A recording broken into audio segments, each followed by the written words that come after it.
கிழக்கில் பாரிய ஊழல் மோசடிகளை சிக்கிய சாணக்கியன் அம்பலமாகும் குற்றச்சாட்டுகள் என்ற மாதிரியான தலைப்பு செய்திகள், சாணக்கியனுக்கு எதிரான தலைப்பு செய்திகள், சாணக்கிய தொடர்பான நிறைய செய்திகளை அண்மை காலமாக வெளிவருகின்றது. நான் அது தொடர்பான முழு செய்தி தொகுப்புகளையும் தொகுத்து இந்த காணொலியில தரப்போகின்றேன். அந்த வகையில இந்த சமூக செயற்பாட்டாளர் வதனகுமார் என்பவர் லங்காசரிட ஒரு ஊடறுப்பு என்ற நிகழ்ச்சியில கலந்து கொண்டு சாணக்கியனுக்கு ஒரு சவால் ஒன்றை விடுக்கின்றார். என்னன்னு சொல்லி பாத்தீங்கன்னா, மட்டக்களப்பினுடைய பட்டிருப்பு தொகுதியில ஏறவில கிராமத்திற்கு ஒதுக்கப்பட்ட நிதியில நீங்கள் மோசடி செய்யவில்லை என்று சொன்னால் தைரியமாக அதனை மறுத்து சொல்லுங்கள் என்று சொல்லி அவருக்கு ஒரு சவால் ஒன்றை விடுத்திருக்கின்றார் இந்த வதனகுமார், சமூக செயற்பாட்டாளர் வதனகுமார்.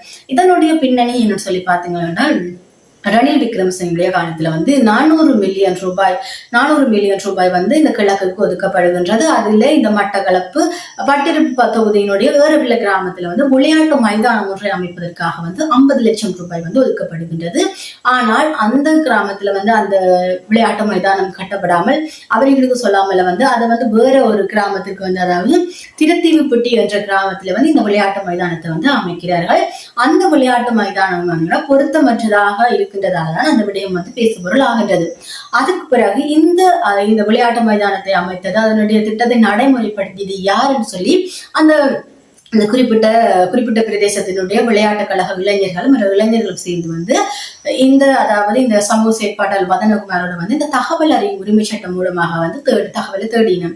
அப்படி தகவலை தேடிகளால் இந்த குற்றச்சாட்டுகள் அம்பலமாகுதுன்னு சொல்லியும் இதுல அந்த ஏறவில வட்டாரத்தை சேர்ந்த கிராம வட்டார தலைவருக்கும் சம்பந்தம் இருக்குன்னு சொல்லியுமே இந்த வதனகுமார் அவர்கள் சொல்லி இருக்கின்றார். ஆக தாங்கள் ஒரு கூட்டத்தை போட்டு சொன்னாங்களா, நீங்க இந்த கணக்கு வழக்குகளை சமர்ப்பிங்கன்னு சொல்லி கேட்க அதுல இருந்து நழுவுன மாதிரியாகத்தான் அவர்களுடைய செயற்பாடு அமைந்ததாக அவர் சொல்லி இருக்கிறார். இப்படியாக அந்த செயற்பாடு சம்பந்தமாக லங்காசிரியோட ஊடறுப்பு நிகழ்ச்சியில அவர் தெரிவித்திருக்கின்றார்.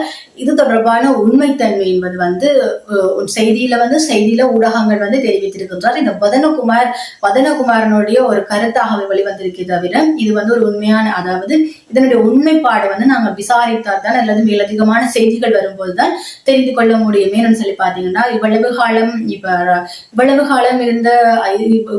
இருக்கைகள் அது தொடர்பான குற்றங்கள் வரையிலான தேர்தல் காலங்களை ஒட்டி அது வரைகளை நாங்கள் யோசிக்கக்கூடிய விடயமாக இருக்கலாம்.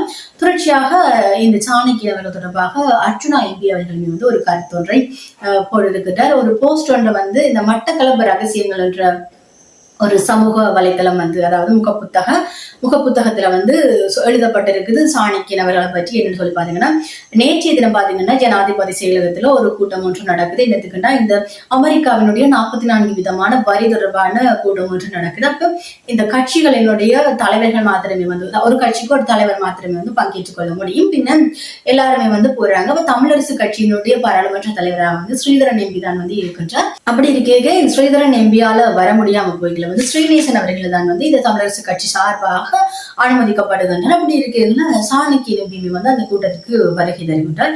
அப்ப கூட்டத்தில் இருக்கிறவர்கள் யோசிக்கிறார்கள், ஒரு கட்சிக்கு ஒரு தலைவரை தான் கூப்பிட்டு சொல்லி யோசிக்க சஜித் பிரேமதாஸ் அவர்கள் சொல்லுகிறாரா, அவர் என்னுடைய கட்சியினுடைய பிரதிநிதியாக வந்திருக்கிறார் சொல்லி அப்படி சொன்னதாக சொல்லப்படுகிறது. இது தொடர்பாக அந்த மட்டக்களப்பு ரகசியம் முகப்புத்தகத்துல எழுதியிருக்கிறார்கள். இவர் 2009 கால பகுதியில மக்கள் கொல்லப்பட்ட போது இசைப்பிரியா அவருடைய மரண பாலச்சந்திரன் மகிந்தவோடு கூட்டாக இருந்தார் என்று சொல்லியும், இந்த ஜனாதிபதி தேர்தலில் சஜித்திட்ட 25 லட்சம் கோடி பணத்தை வாங்கினதாலும் அதுக்காக இவர் சேவகம் செய்வதாக நிறைய விடயங்கள் அந்த சமூக வலைத்தளங்கள் பக்கத்துல பகிர்ந்து இருக்கப்படுகின்றது. அதை அர்ச்சுனா அவர்கள் பகிர்ந்து விட்டு தன்னுடைய இருக்கைகள் தான் போறதுக்கு முதலே பதிவு பெற்றுக்கொண்டதாக தமிழனுக்கு தமிழன் தான் துரோகி என்ன மாதிரியுமே பதிவு செய்திருக்கின்றார். இதனுடைய அரசியல் நோக்கம் என்னவென்று உண்மையாக எனக்கு தெரியவில்லை. என்ன சொல்லி பாத்தீங்கன்னா, ஒருவேளை முதலே பாராளுமன்றத்தின் முதல் நாள் சஜித்தினுடைய அதாவது இருக்கையில அர்ச்சுனா எம்பியோட இருந்திருந்தார்கள். ஆக அவர் சார்பாக சாணக்கியம் போய்விட்டார் என்றதை கேலியாக சொன்னாரா அல்லது வேறு விதமாக சொன்னாரா என்பது தெரியவில்லை. இதனுடைய உள்நோக்கம் உங்களுக்கு தெரிந்திருந்தால் இந்த காணொலிக்குள்ள உங்களுடைய கருத்துக்கள் சொல்லுங்க. இதை விட பாத்தீங்கன்னு சொன்னா, இந்த ஊழல் ஒழிப்பு அணியிலையுமே சாணக்கியம் தொடர்பான நிறைய விடயங்கள் பதிவிடப்பட்டிருக்கின்றன. அவருடைய பெண்களோடு இருக்கின்ற புகைப்படங்கள், இந்த சிங்கள அரசியல்வாதிகளோடு இருக்கின்ற புகைப்படங்கள் எல்லாமே பதிவிடப்பட்டிருக்கின்றது. உண்மையாக அவருடைய தனிப்பட்ட வாழ்க்கை என்பது வேறு. அதாவது அவருடைய தனிப்பட்ட வாழ்க்கை வேறு. அதுகளை வைத்துக்கொண்டு ஒரு அரசியல்வாதியை கைப்பிட முடியாது. ஆனால் அவருடைய அரசியல் செயற்பாடுகள் தொடர்பாக பேசினாங்கள். அவருடைய அரசியல் நோக்கத்தை நாங்கள் தெரிந்து கொள்ள முடியலாம். அந்த வகையில நீங்கள் என்ன நினைக்கின்றீர்கள்?